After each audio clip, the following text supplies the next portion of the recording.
Hello my fellow Japanese Culture Club. This is Sweet Queen Jared Franzel, coming at you with a presentation about the Japanese military and its effect on the Japanese culture and government.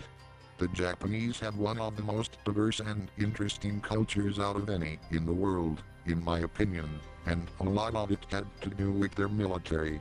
Japan had a very strong military very early on, and they continued to expand and strengthen it throughout time. Without further ado, let's jump right in.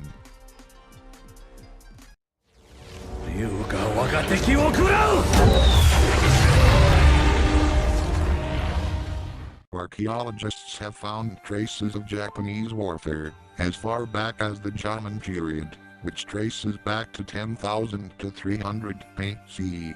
It was near the end of this period that it is believed that neighboring tribes would fight each other for local power with new European weapons made of metal, such as swords, spears, and bows. The Japanese tribes were believed to have fought each other with this new technology throughout all of the Edo period from 300 BCE to 250 AD. The Japanese started to become more unified around the end of the Yamato period, which took place from 250-710, when the Korean kingdom of appealed to the Yamato clan for help, who was ruling at the time. They wanted help against the Korean Silla tribe, to which the Japanese sent thousands of men in boats to aid in the fight. Long story short, the Silla beat them all with very little effort, and they closed off all Japanese communication with the Korean peninsula. They turned to China for help afterwards. After that, the only instance of Japan being attacked by an outside force was when the Mongols invaded in the 12th century, which can be summed up by this. Mongols have invaded China. We've invaded China, said the Mongols. Please respect us, or else we might invade you as well. Okay, said Japan. So the Mongols came over, ready for war, and died in a tornado. But they tried again, and had a nice time fighting with the Japanese, but then died in a tornado. Almost all of Japan's conflicts around this time were internal rebellions and clans fighting for power. However, these uprisings were easily squashed by the shogun, the most powerful military force to grace Japan.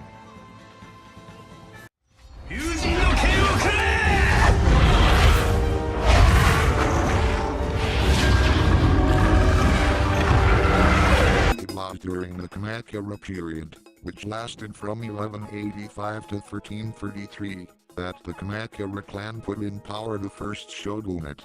The shogunates were often far more powerful than any other ruler in the Japanese government, and brought peace and order with them. The emperor was still around, but was very much a simple figurehead that did nothing, similar to most modern-day presidents, kings and queens. The shogunate first fell in the wake of the Genko War in 1331, which was a rebellion planned by the emperor to reassume controlling the country. Although the shogunate at the time was killed, the rebellion was ultimately squashed and the emperor resumed his role of being useless. After this, the country was largely conflicted with itself, as there were constant uprisings and new families taking the throne, as shogunate. The last era of feudal Japan was that of the Tokugawa period. They came about in 1615 after taking control of Osaka, and closed the country entirely.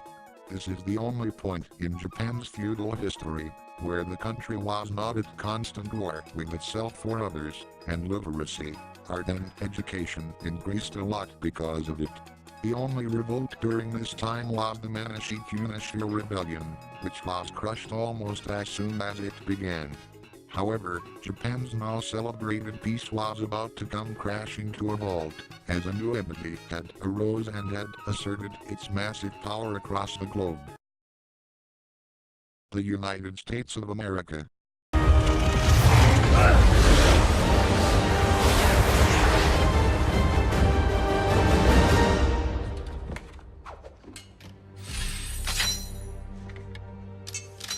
Over time, the economic and cultural prosperity began to gradually slow down. Knock knock. It's the United States, with huge boats, with guns. Gunboats. Open the country. Stop having it be closed, said the United States. Bill summed it up perfectly. The Treaty of Kanagawa made it so that the United States, Russia, and Great Britain could visit and trade with Japan anytime they pleased. They were so far behind in terms of technology and weapons due to being closed away they had no choice. This angered a group of pro-imperial clans in Japan, who started the Boshin War in 1868 and ultimately led to the downfall of the shogunate. They then reinstated the emperor as the lone ruler of Japan, making him not useless.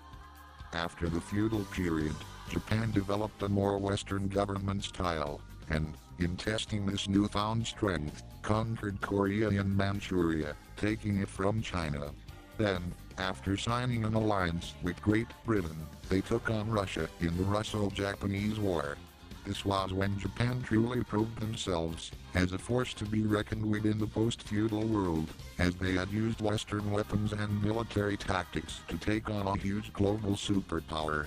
The last time Japan truly proved themselves as a worthy force to be reckoned with was during World War II, with the Second Sino-Japanese War against China and the Pacific War against the United States. But you probably learned about this in American or world history, so I'll use Bill to sum it up briefly.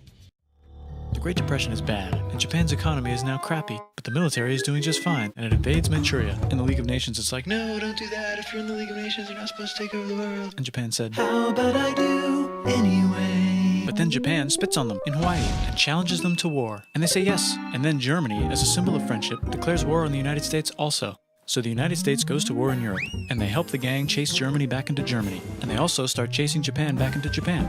And they haven't used the bomb yet and are curious to see if it works, so they drop it on Japan.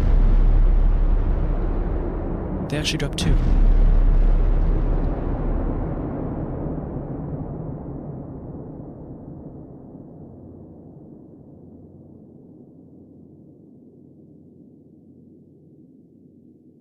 And that concludes our journey through Japan's military history.